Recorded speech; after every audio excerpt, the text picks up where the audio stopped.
pour ses 53 ans, mon père m'a exclu, moi et ma fille, me dénigrant publiquement comme mère célibataire. J'ai gardé le silence. Quelques semaines plus tard, ma riposte, je me suis présenté chez mes parents avec mon compagnon. Mon père est devenu livide en le voyant, car il était. Je m'appelle Émilie Chevalier. J'ai 29 ans. Je suis mère célibataire. Et le jour où mon père a eu 53 ans, j'ai appris à quel point le mot « famille » pouvait dissimuler peu de honte.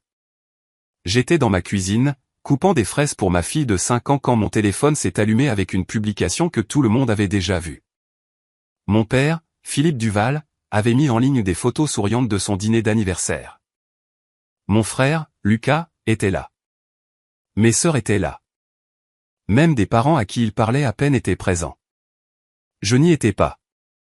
Ma petite fille, Léa, non plus. Et sous les photos, pour que la moitié de la ville puisse le lire, il avait écrit que tous ses enfants avaient fait sa fierté, sauf la mère célibataire qui n'arrivait toujours pas à reprendre sa vie en main. Je ne l'ai pas appelé. Je n'ai pas laissé de commentaires en colère pour que des inconnus s'en délectent. Je suis resté là, un couteau à la main, fixant une phrase qui me semblait plus froide que tout ce qu'il m'avait jamais dit en face. Le pire n'était pas d'être exclu. Le pire était de savoir qu'il voulait que je le voie. Il voulait que d'anciens camarades de classe, d'anciens collègues, des amis d'église et toutes les personnes qui m'avaient vu lutter sachent qu'à ses yeux, j'étais l'enfant qui avait échoué. Il avait passé des années à se sentir gêné par moi, mais cette fois, il l'avait rendu public. Je me suis dit que je resterais silencieuse. Je me suis dit que je garderais ma dignité, élèverais ma fille, irais travailler et le laisserais faire son petit numéro. Je croyais sincèrement que l'histoire se terminait là. Je me suis trompé car seulement quelques semaines plus tard, je suis entré chez mes parents avec un homme à mes côtés. Et quand mon père a levé les yeux et a vu qui il était, le sang s'est retiré de son visage. Avant de vous dire pourquoi, dites-moi ceci. Si votre propre parent vous humiliait en public, resteriez-vous silencieuse ou feriez-vous en sorte qu'il n'oublie jamais ce qu'il a fait? Pendant les semaines suivantes, j'ai traversé la vie comme quelqu'un qui prétend aller bien. J'habillais ma fille pour la maternelle, préparais ses collations, souriais quand elle me montrait ses petits dessins tordus, puis j'allais au travail avec cette publication qui me brûlait encore l'esprit. Mon père n'a jamais appelé pour s'expliquer. Il ne l'a jamais supprimé. Il n'a même jamais essayé d'agir comme s'il le regrettait. D'une certaine manière, ça rendait les choses pires. Ce n'était pas une erreur. C'était un message. Et il voulait qu'il reste en ligne assez longtemps pour que tout le monde le comprenne. Ma fille Léa m'a demandé un soir pourquoi grand-père avait eu un gâteau d'anniversaire sans nous. Je lui ai dit que les adultes faisaient parfois des choix égoïstes et que cela n'avait rien à voir avec elle. Elle a hoché la tête comme si elle comprenait, mais elle avait 5 ans. Les enfants comprennent toujours plus que nous ne le souhaitons. Elle a cessé de demander après cela, ce qui me brisa le cœur encore plus. La seule personne de ma famille qui m'a tendu la main a été ma grand-mère, la mère de ma mère, Évelyne Dubois. Elle n'avait jamais été du genre à mâcher ses mots. Elle m'a appelé le soir même et a dit, « Émilie, ton père devrait avoir honte de lui-même, pas de toi. » Puis elle m'a demandé ce que Léa voulait pour le dîner et est arrivée à mon appartement l'après-midi suivant avec des courses, des livres de coloriage et une colère vertueuse suffisante pour remplir toute la cuisine. Elle ne m'a pas poussé à le pardonner. Elle ne m'a pas dit qu'il était bien intentionné. Elle s'est juste assise avec moi pendant que je pleurais et a dit la seule chose que j'avais besoin d'entendre depuis des années, « Tu n'es pas le problème ici. » La vie devait continuer. Je faisais des quarts de travail tôt dans un cabinet dentaire, gérant les rendez-vous, puis je prenais des heures supplémentaires dans un bistrot de quartier le week-end quand je pouvais faire garder Léa. Ce n'était pas glamour, mais le loyer était payé, les lumières restaient allumées et ma petite fille n'allait jamais au lit affamée. Cela comptait, même si mon père agissait comme si ce n'était pas le cas. J'ai rencontré Antoine Moreau un jeudi soir au bistrot, juste avant la fermeture. Il est entré vêtu d'un manteau bleu marine et affichait cette expression fatiguée que les gens ont après une longue journée à faire semblant de ne pas être épuisés. Il a commandé un café noir et un croque-monsieur, puis s'est excusé d'être arrivé tard, comme s'il se souciait vraiment que la cuisine le déteste. Cela seul le distinguait de la moitié des gens que je servais. La semaine suivante, il est revenu. Puis il est revenu encore. Au début, je pensais qu'il était juste un habitué qui aimait le café trop fort du bistrot. Puis un soir, Léa était assise dans une banquette à faire des dessins au crayon parce que ma babysitter avait annulé. Et Antoine a jeté un œil et a demandé si le dinosaure violet sur sa page était censé cracher du feu ou des paillettes. Léa a brandi le dessin et lui a dit très sérieusement que c'était les deux. Il ne s'est pas moqué d'elle. Il lui a parlé comme à une personne. Cela a attiré mon attention plus vite que n'importe quoi d'autre n'aurait pu le faire. Nous avons commencé à parler par petits bouts. Rien de dramatique. Pas de moment cinématographique, juste de vraies conversations entre les recharges de café et les reçus. Il m'a dit qu'il dirigeait une société de promotion immobilière basée près de Lyon. Je lui ai dit que j'avais autrefois fréquenté une université de proximité avant que la vie ne prenne un virage difficile.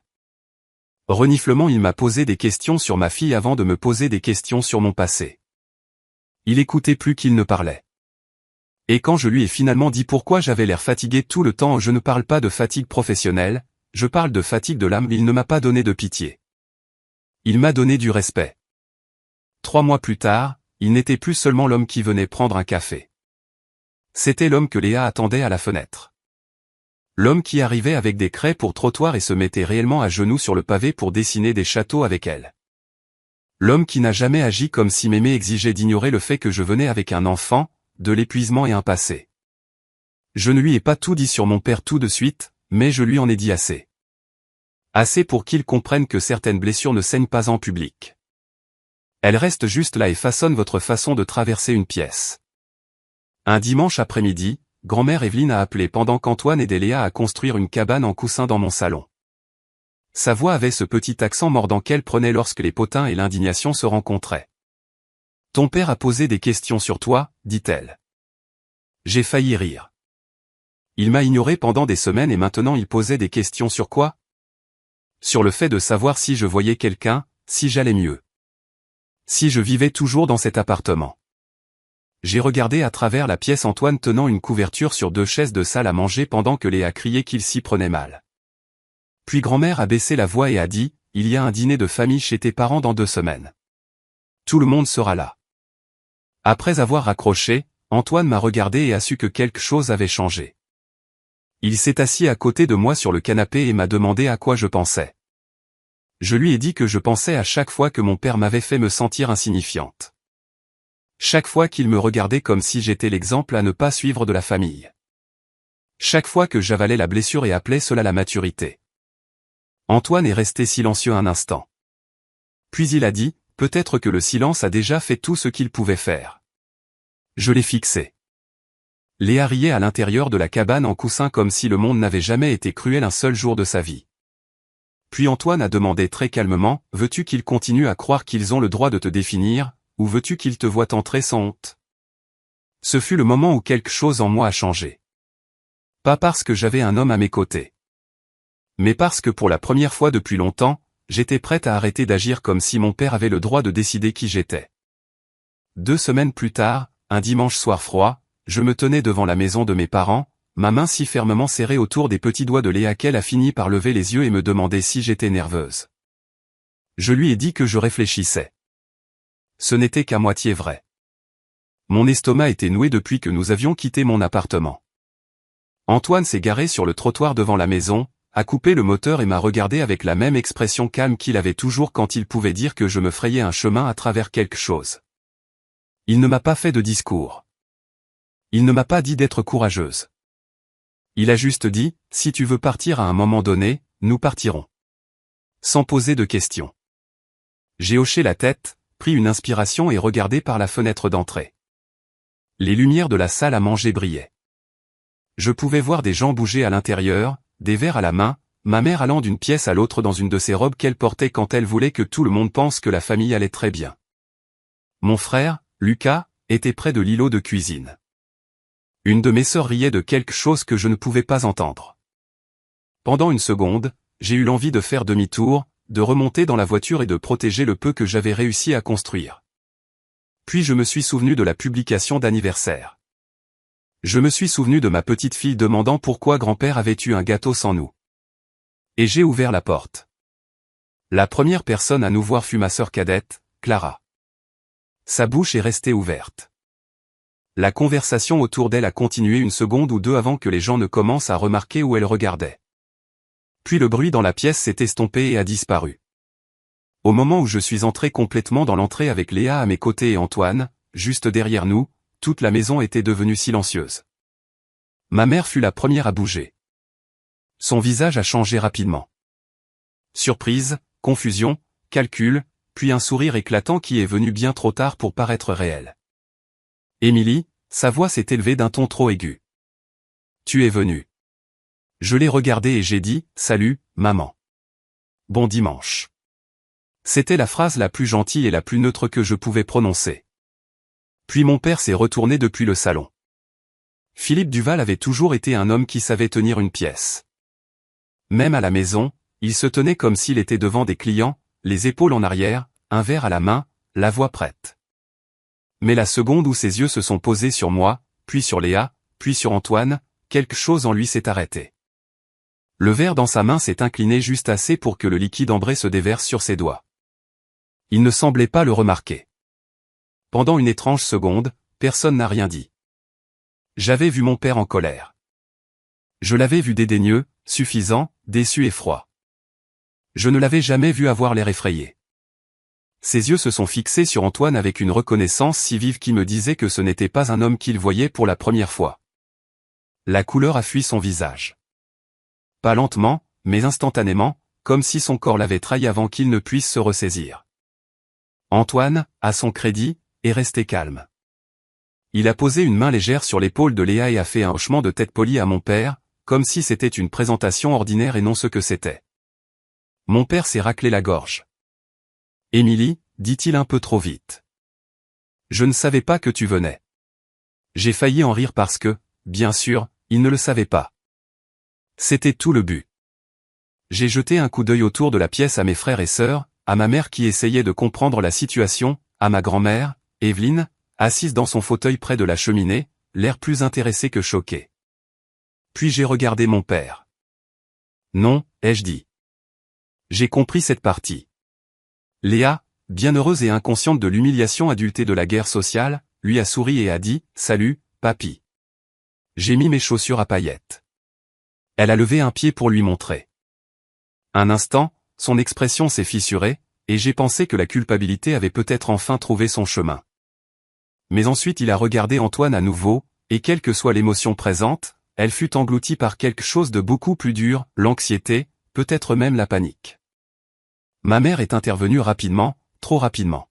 « Eh bien, c'est une surprise, dit-elle, lissant sa robe en se dirigeant vers nous. Vous auriez dû nous prévenir.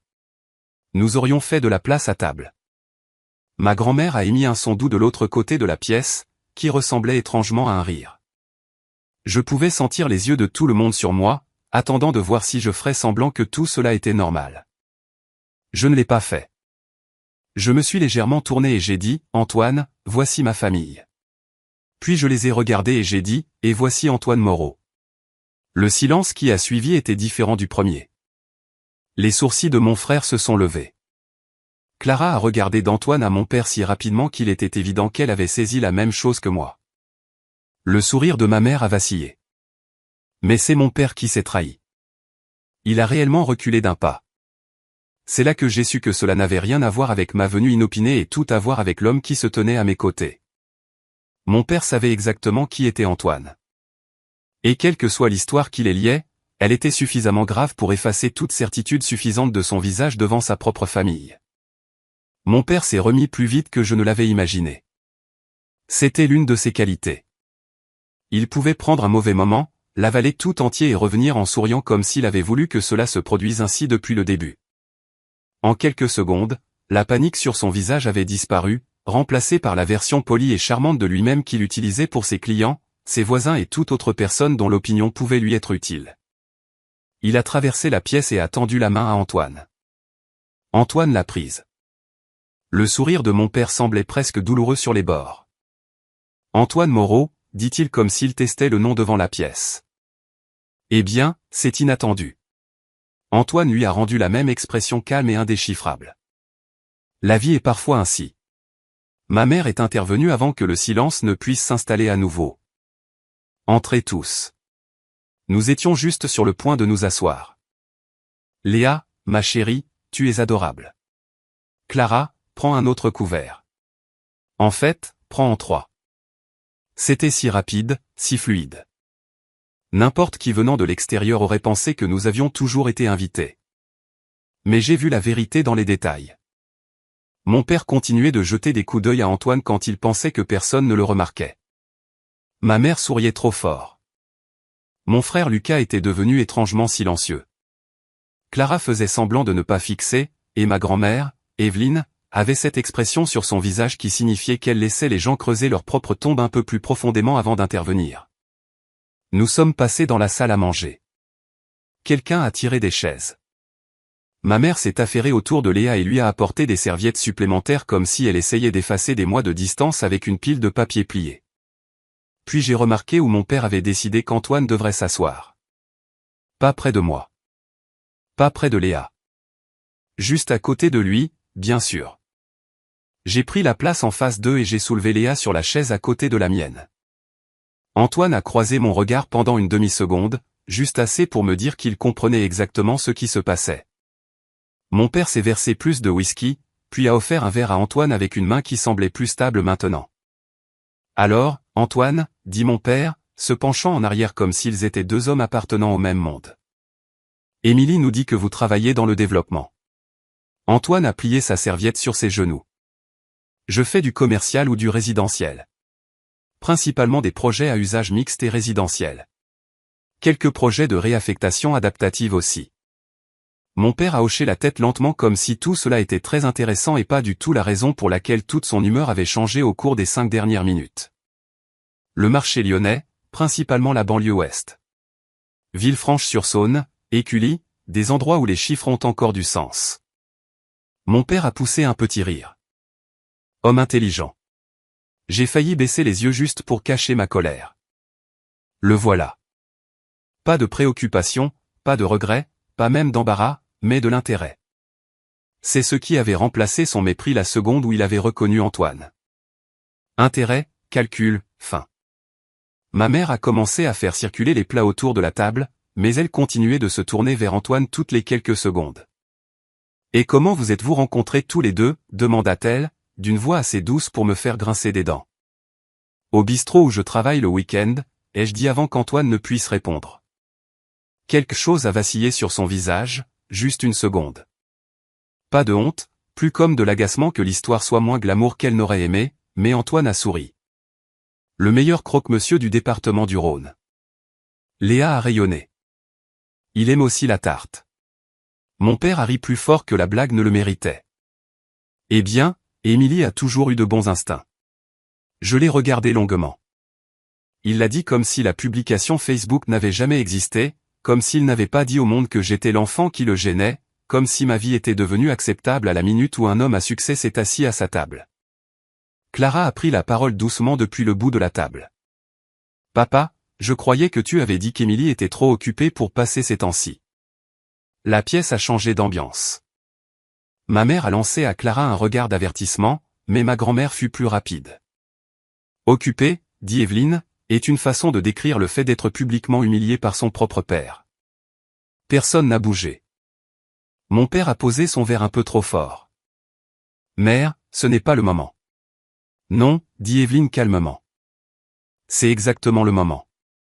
Puisque tout le monde agit comme si ce soir était une petite réunion joyeuse, peut-être ne devrions-nous pas faire semblant que cet homme n'a pas posté pour la moitié du département que sa fille était la seule enfant qui ne l'avait pas rendu fière. Léa a levé les yeux vers moi. J'ai posé ma main sur la sienne sous la table. Ma mère a forcé un rire qui s'est éteint presque immédiatement. Cette publication a été mal interprétée. Vraiment, ai-je demandé. Ma voix était douce, mais elle a traversé la pièce. Mon père m'a regardé, m'a vraiment regardé, et pour la première fois ce soir-là, j'ai vu quelque chose proche de l'irritation percer à travers le masque. Émilie, dit-il, nous dit non. Ne faisons pas ça devant les invités. Invité. Ce mot a atterri plus durement que je ne m'y attendais. Pas ma fille, pas ma petite fille, des invités. Antoine s'est penché en arrière sur sa chaise, toujours calme, toujours impossible à déchiffrer.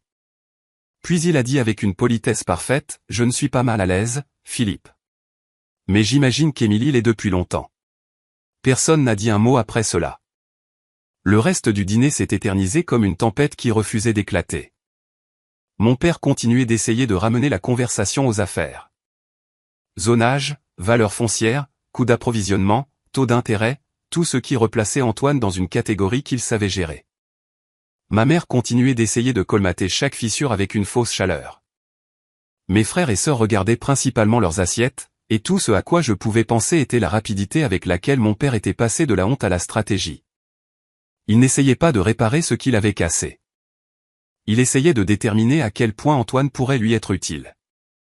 Et à la fin de ce dîner, je savais avec une certitude dérangeante qu'il ne faisait que commencer. J'espérais que la gêne de ce dîner obligerait mon père à reculer. J'aurais dû mieux savoir. Les hommes comme lui ne reculaient pas quand ils voyaient une limite. Ils changeaient simplement de tactique et l'abordaient sous un autre angle. 3 jours après ce dîner, il m'a appelé à 8h15 un mardi matin pendant que je préparais le déjeuner de Léa. J'ai fixé son nom sur mon téléphone jusqu'à ce qu'il arrête de sonner. 1 minute plus tard, il m'a envoyé un SMS, dit à Léa que je lui ai trouvé un super petit vélo. Nous devrions tous déjeuner ensemble ce week-end. Je n'ai pas répondu non plus. À midi, il avait envoyé un autre message demandant quel type d'école je considérais pour Léa l'année prochaine. Celui-là m'a presque fait rire. Il avait passé des années à agir comme si mon enfant existait à peine. Et maintenant, soudain, il se souciait de son éducation. Vendredi, il avait appelé 4 fois et envoyé suffisamment de petits messages polis pour ressembler à un candidat au titre de père de l'année. Chacun d'eux semblait répéter. Aucun d'eux ne mentionnait la publication d'anniversaire. Aucun d'eux ne mentionnait la façon dont il avait regardé Antoine au dîner. Aucun d'eux ne sonnait comme du regret. Il sonnait comme de la stratégie. Ma mère s'est jointe à eux quelques jours plus tard. Elle a envoyé un message demandant si Léa voulait venir faire des cookies. Puis elle a enchaîné avec un autre demandant si Antoine aimait le golf. J'ai lu cela 2 fois et j'ai posé mon téléphone face contre la table. C'est à ce moment-là que le schéma est devenu impossible à ignorer. Ce n'était pas moi qu'il voulait récupérer. C'était l'accès. L'accès à Antoine, à son nom, à son argent, à son réseau, à son utilité. J'ai essayé de laisser tomber, mais Antoine m'a appelé un après-midi alors que je quittais le cabinet dentaire. Sa voix était calme, mais j'entendais la tension sous-jacente. « Émilie, ton père a-t-il demandé mon numéro de bureau ?» J'ai arrêté de marcher. « Non. » Pourquoi ? Parce qu'il vient d'appeler mon assistante. J'ai eu froid à la poitrine. Qu'est-ce qu'il a dit ? Antoine a expiré un souffle qui semblait presque amusé, sauf que c'était trop plat pour être un vrai amusement. Il a dit qu'il voulait discuter d'une conversation d'investissement potentiel et pensait que ce serait plus facile d'homme à homme. J'ai réellement fermé les yeux sur le parking. Je suis tellement désolé. Et, dit Antoine doucement. Ce n'est pas de ta faute, mais je pense que tu dois savoir que ton père n'est plus subtil. Quand je suis rentré ce soir-là, Léa construisait une cabane en couverture dans le salon tandis que grand-mère Evelyne était assise sur le canapé, supervisant comme si elle dirigeait une opération militaire. J'ai embrassé Léa sur la tête, j'ai attendu qu'elle parte chercher un autre coussin, puis j'ai raconté à grand-mère ce qui s'était passé. Elle n'a même pas eu l'air surprise. Bien sûr qu'il a appelé. Elle a dit, ton père peut sentir l'avantage à 2 codes postaux de distance. Je me suis assise plus fort que je ne l'avais voulu. Je pensais vraiment qu'après ce dîner, il aurait pu avoir honte. Grand-mère m'a jeté un regard si acéré qu'il aurait pu couper du verre. Les hommes comme ton père ne confondent pas la honte avec l'inconvénient. Cette phrase m'est restée en tête le reste de la soirée. Plus tard, après que Léa se fut endormie, j'ai rappelé mon père pour la première fois depuis le dîner. Il a répondu à la 2e sonnerie, trop vite, comme s'il m'avait attendu toute la journée. « Émilie, je pensais justement à toi. »« Épargne-moi ça, ai-je dit. »« Pourquoi as-tu appelé le bureau d'Antoine ?» Il a fait une pause d'une fraction de seconde. Je voulais me présenter correctement. Tu l'as déjà rencontré. Je voulais discuter d'une opportunité. C'était là, même pas caché. Je me tenais dans ma cuisine, serrant le bord du comptoir. Une opportunité pour qui ? Pour nous tous, dit-il. Émilie, tu n'as aucune idée de la façon dont fonctionnent des relations comme celle-ci. Antoine est évidemment un homme intelligent. Je pensais que lui et moi pourrions peut-être discuter d'un projet ou deux. Tu veux dire après avoir passé des années à me traiter comme si j'avais ruiné ta vie, puis avoir posté en ligne que j'étais une honte? Son ton s'est aiguisé. Ce n'est pas ce que j'ai dit. C'est exactement ce que tu as dit. Et maintenant, soudain, tu te soucies de Léa. Tu te soucies de moi. Tu te soucies des dîners de famille parce que tu penses que l'homme que je fréquente pourrait être utile. Tu es dramatique. Non, ai-je dit, et ma voix est sortie plus calme que je ne l'étais. Je suis enfin honnête. Il y eut un silence sur la ligne. Puis l'ancienne version de mon père est revenue. Celle qui croyait que le volume pouvait gagner une dispute. Je suis ton père. J'essaie de renouer avec ma fille et ma petite-fille. Et au lieu d'apprécier cela, tu transformes tout en une attaque. J'ai ri alors. Je n'ai pas pu m'en empêcher. Le son est sorti fatigué et presque triste. Renouer. C'est comme ça que tu appelles le fait de contacter un homme que tu connais à peine derrière mon dos parce que tu penses qu'il peut sauver ton entreprise. Sa respiration a changé. C'en était assez pour moi. J'avais deviné juste. Alors c'est de ça qu'il s'agit, ai-je dit. Ton entreprise est en difficulté. Il n'a pas répondu. Il n'a pas eu à le faire. Émilie, dit-il finalement. Tu ne comprends pas la pression que je subis. Non, ai-je dit, tu ne comprends pas quelque chose pour la première fois de ta vie. Antoine n'est pas ta bouée de sauvetage et je ne suis pas ton pont vers lui. Puis j'ai raccroché. Mes mains tremblaient quand j'ai posé le téléphone. Mais sous la colère, il y avait quelque chose de nouveau. Un soulagement. Pendant des années, mon père m'avait appris à me sentir coupable dès qu'il élevait la voix. Cette nuit-là, je n'ai rien ressenti de tel, juste de la clarté. Le lendemain matin, Antoine est arrivé avec du café et a jeté un coup d'œil à mon visage avant de demander à quel point cela avait été difficile. Je lui ai tout raconté. Il a écouté sans m'interrompre, puis a posé ma tasse et a dit, « Je pense que ton père va continuer à pousser jusqu'à ce que quelqu'un l'arrête d'une manière qu'il ne pourra pas détourner. » Je savais qu'il avait raison, mais je ne savais pas encore à quoi cela ressemblerait. Je ne savais qu'une chose avec certitude. Mon père avait franchi une ligne qu'il ne pouvait pas effacer. Et 2 jours plus tard, quand Clara m'a envoyé un SMS me demandant si je pouvais la rencontrer seule parce qu'elle avait quelque chose d'important à me dire sur papa, j'ai réalisé que le pire n'était pas encore arrivé. J'ai rencontré Clara l'après-midi suivant dans un café du centre-ville de Villefranche-sur-Saône, le genre avec des carreaux de métro blancs et des pâtisseries trop chères qui semblaient trop jolies pour être mangées. Elle était déjà là quand je suis entré, tordant la manche de son pull autour de 2 doigts, ce qui m'a immédiatement dit que ce qu'elle avait à dire était sérieux. Clara était le genre de personne qui aimait les choses soignées, contrôlées et socialement gérables. Si elle m'avait demandé de la rencontrer seule, cela signifiait que quelque chose avait échappé même à sa capacité de l'arranger.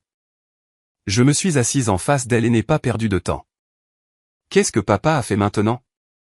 Elle m'a regardé avec une expression tendue et a dit, « C'est pire que tu ne penses. » Puis elle s'est penchée et a baissé la voix. « Papa dit aux gens qu'Antoine va s'associer avec lui. » Je l'ai juste fixé une seconde. J'ai honnêtement pensé que j'avais mal entendu. S'associer avec lui? Comment? Sur un accord de développement, dit-elle. Il dit qu'Antoine est intéressé à aider à développer l'entreprise. Peut-être soutenir un nouveau projet résidentiel. Peut-être aider au financement. Chaque version est un peu différente, mais le but est le même. Il s'est baladé en agissant comme si cette chose se produisait déjà. J'ai senti le sang quitter mon visage. Clara a continué avant que je ne puisse parler. Il l'a dit à oncle Marc. Il l'a dit à 2 familles de l'église. Il l'a dit aux amis de maman.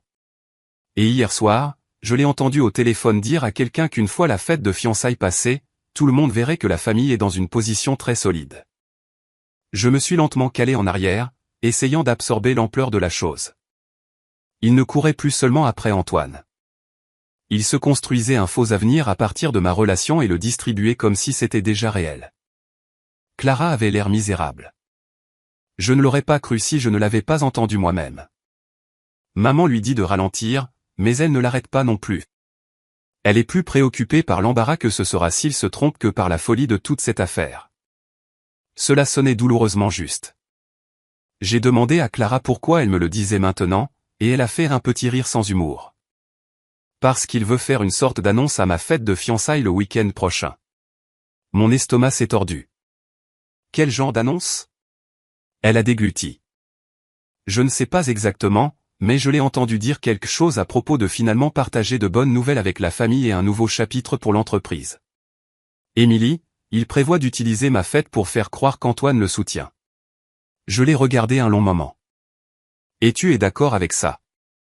Son visage s'est durci d'une manière que je n'avais jamais vue auparavant. Non, je ne le suis pas. Cela devrait être à propos de moi et de Nathan.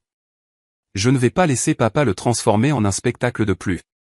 Puis elle a dit quelque chose à quoi je ne m'attendais pas. Il compte sur ton silence. Cela a frappé fort parce que c'était vrai. Mon père avait passé des années à parier sur mon silence. Il comptait sur moi pour protéger la paix, avaler l'insulte, prendre le chemin de la dignité jusqu'à ce qu'il puisse transformer ma retenue en permission. Clara a traversé la table et a touché mon poignet. J'aurais dû dire quelque chose plus tôt à propos de la publication, du dîner, de tout ça. Je ne l'ai pas fait parce qu'il était plus facile de rester en dehors de la ligne de mire. J'en ai assez de faire ça. J'ai regardé sa main puis son visage. Pour la première fois depuis des années, ma sœur n'avait pas l'air raffinée ou distante. Elle avait l'air honteuse et honnête. Cela comptait plus que je ne l'avais imaginé. Quand j'ai quitté le café, je suis restée assise dans ma voiture pendant près de 10 minutes avant de démarrer le moteur. Puis j'ai appelé Antoine et lui ai demandé s'il pouvait passer ce soir-là. Grand-mère Evelyne était déjà à mon appartement quand il est arrivé, et dans Léa a décoré des sablés comme si elle la préparait à une petite et très douce révolution. Une fois Léa dans l'autre pièce, je leur ai tout raconté ce que Clara avait dit. Antoine a écouté, la mâchoire plus serrée que je ne l'avais jamais vue. Grand-mère Evelyne a marmonné, ton père est sur le point de s'immoler et de blâmer tout le monde pour la fumée. J'aurais dû rire, mais j'étais trop en colère. Antoine s'est penché en avant et a dit, il veut un moment public parce qu'il pense que le public est l'endroit où il gagne. Très bien, alors le public est l'endroit où la vérité le rencontrera. Je l'ai regardé, puis ma grand-mère, puis vers le salon où Léa gloussait sur le glaçage. Je ne voulais pas de scène. Je ne voulais pas gâcher la soirée de Clara, mais j'en avais assez de laisser mon père construire des mensonges à partir de ma vie et appeler cela le leadership familial. Alors, nous avons pris une décision. Nous irions à la fête de fiançailles. Nous nous habillerions bien, souririons poliment et donnerions à mon père toutes les chances d'exposer exactement qui il était devant les gens qu'il tenait tant à impressionner. Et pendant que je restais éveillé cette nuit-là, fixant le plafond tandis que la maison restait silencieuse autour de moi, j'ai eu la sensation la plus étrange. Pour la première fois, je n'avais pas peur de ce que mon père pourrait faire ensuite. Je l'attendais.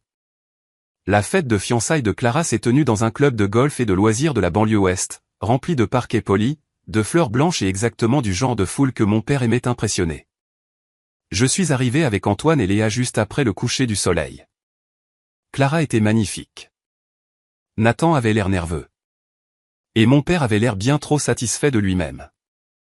Pendant la majeure partie de la soirée, il a traversé la pièce, présentant Antoine aux gens, laissant tomber de petites allusions sur les affaires, agissant comme si ma relation était en quelque sorte devenue partie intégrante de son histoire de succès. Je suis resté silencieuse et les regardais construire le mensonge encore plus haut. Puis vinrent les toasts.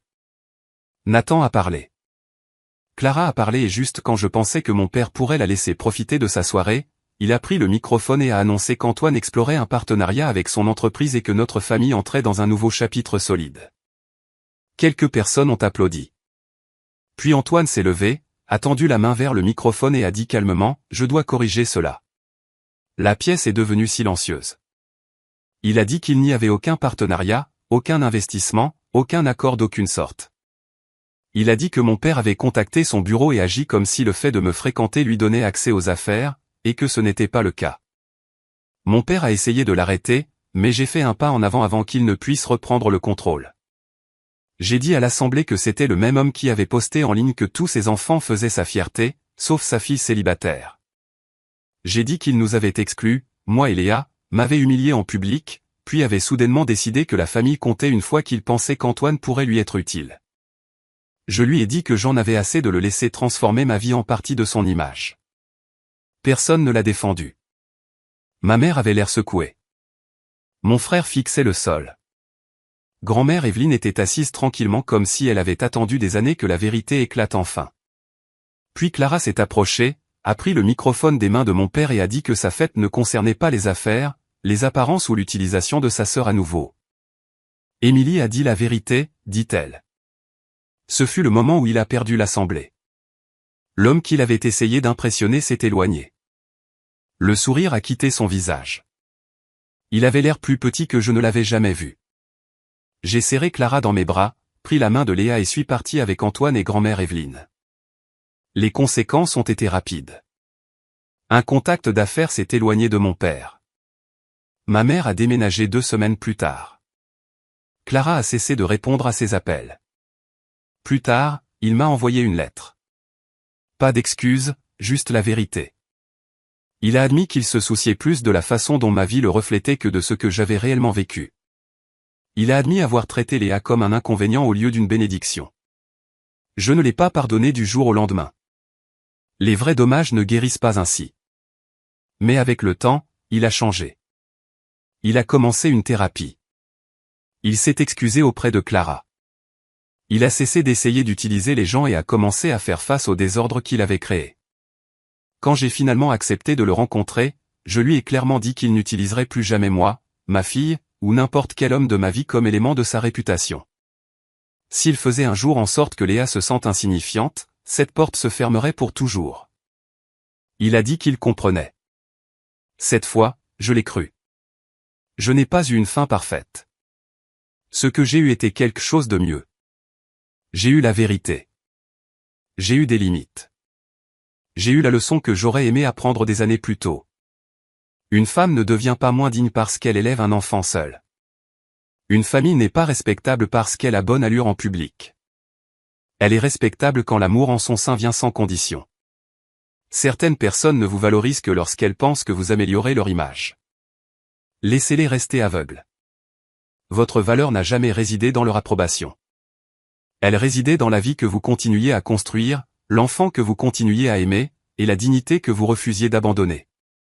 Parfois, la chose la plus forte que vous puissiez faire est de dire la vérité et de cesser de laisser votre silence protéger la personne qui vous a blessé.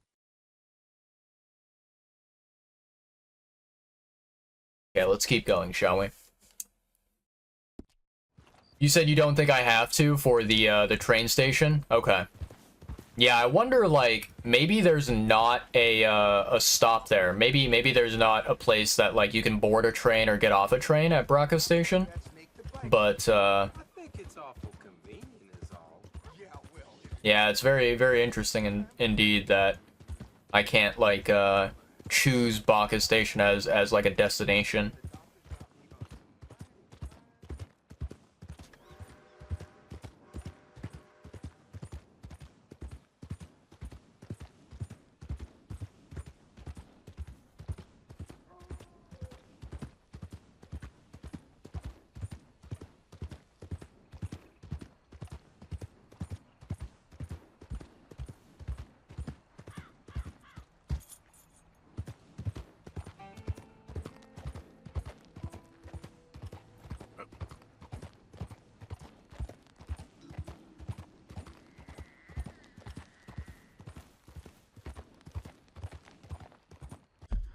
Okay, pausing the game chat. We've got an ad break going on. Pause the game there. And we will take a little 3-minute breather. Do a little bit of some exercise, some stretching. You guys know the dealio. Oh boy. Oof, that feels good. Man. Alright. Ooh, baby. So, Sobo, I think I saw in Banjo's Discord, I saw that, like, you have Sorrows. I think you like pre-ordered it or something. Are you going to be watching the Banjo playthrough, or are you going to be just, like, staying away until you finish the game? Because I'm assuming it's a game that you either, you know, have already started, or you're going to, you know, start playing Sorrows as immediately as you possibly can, whenever it drops. Oh, you're already 35 hours in. Ooh, that's awesome. That's fucking awesome. I think the only channel that I follow on Twitch, which has already started playing Saros, is Ouroboros, who is, you know, I'm pretty sure you know who exactly Oro is. He's one of the like Souls challenge running community members. But like other than Oro, I'm not following anyone else who is currently playing it. There's probably like there's probably like thousands of people out there who are already playing Saros, but I just don't follow them on Twitch. And yeah, I haven't really like looked into any of the live streams, looked into any of the gameplay of that game, mainly because, you know, I know that Saros is kind of like it's a game that takes place in the same world, you know, the same universe as the previous game, which is called Returnal. You know, I don't think that they're like a direct sequel or anything like that, but I believe that they are, you know, interconnected, right, as games. And so, you know, I remember looking into the Returnal game on Steam, and from what I saw, I could be mistaken, it does seem to have kind of these like kind of horror vibes, similar to maybe something like Resident Evil. And so, you know, whenever I kind of saw the genre of the Returnal game, I was like, do I want to play something like that with Saros? You know, Saros, I don't know if it's a premise, you know, if it's a world that I'm interested in exploring, if it kind of has that horror vibe to it, you know. Let's see. You've seen everything at this point besides the true ending. You do have some trophies left in Saros. Nice, nice, nice, nice. It's an incredible game. Hell yeah, hell yeah. That's awesome to hear. It's always nice whenever, you know, a brand new game comes out, you know, AAA or otherwise, and it's always a wonderful thing when the developers did a good job and you know, they made a very solid gaming experience for the player. Much different than Returnal from the themes. Okay, okay, I see, I see. Leaning heavily into Indian culture. Huh, okay. I did not expect that. Need to watch some videos, probably like lore stuff and whatnot. Okay, okay. That's fair, that's fair. Hell yeah. Well, I'm glad you're enjoying it. I'm glad that it's a fun game. I mean, I personally, I don't own a PlayStation, so even if I like wanted to play Saros, I can't play it. And I don't even know, like, I don't know what the plans are for that game when it comes to releasing it on PC. I think that maybe PlayStation, they were like, nah, this is going to be a PlayStation exclusive game, and we're not releasing it, you know, on PC later on. I'm not sure. But yeah, that's awesome that you're enjoying it. Really awesome. Sony Studio? Yeah, yeah. Probably not coming to PC. Yeah, yeah. I mean, that's what happens when you have a company, you know, they want to be greedy. They want to make sure that the lifeblood of their consoles does not get sapped away by PC gaming, and so they're like, oh no, we're gonna make more and more and more exclusives from now on, and we're not gonna port anything over to PC anymore. It's like, well, okay, I guess, I suppose if that's what you feel, well, maximize your profits, go for it. But yeah, I mean, that's awesome that you're having a fun time with it. I think that it would be really shitty if PlayStation, they were like, hey, check out this brand new game, it's a console exclusive, and you know, it'll be sure to blow your mind, and then you play it and it ends up not being fun at all, and not being good quality, right? That would be a pretty crappy situation, for sure. Yeah. But we have Saros that came out. We have what else is there? There's like the new Onimusha game that's coming out. There's also the James Bond game, the 007 Dying Light, I think it's called, or 007 something. I don't know the full title of it. But yeah, that game looks potentially promising. So yeah, very, very, very interesting times. I think there's a lot of potentially potentially banger games that are releasing, you know?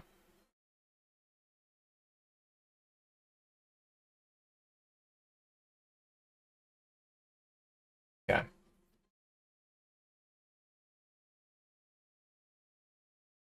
We got, ooh, 3 new cards, not bad.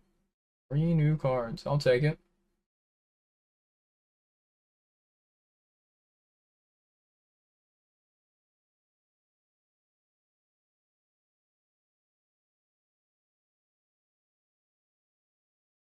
Not too shabby at all. Okay. Nice. Back to the game we go, chat. Let me put in my earbuds here. There we go. Okay. All right. Yeah. Disconnected, reconnected, blah, blah, blah.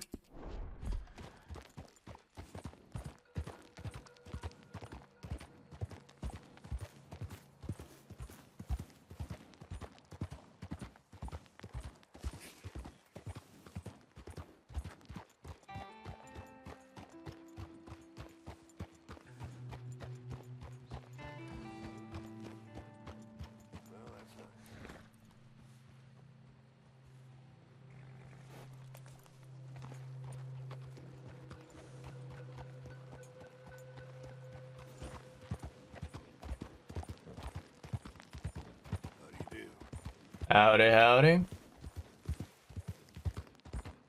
fine weather, ain't it?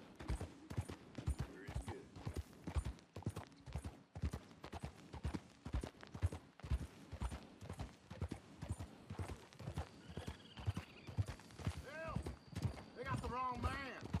You're after my brother. Taking this one in. Stay out of our way. They called you a woman killer, not a turncoat. Your own brother? Easy. Okay.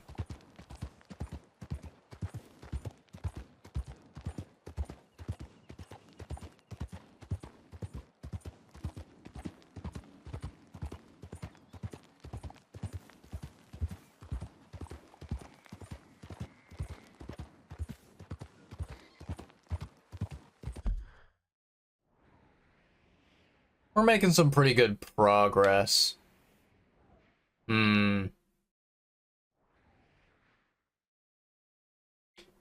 Could be worthwhile to take a little bit of a rest break and then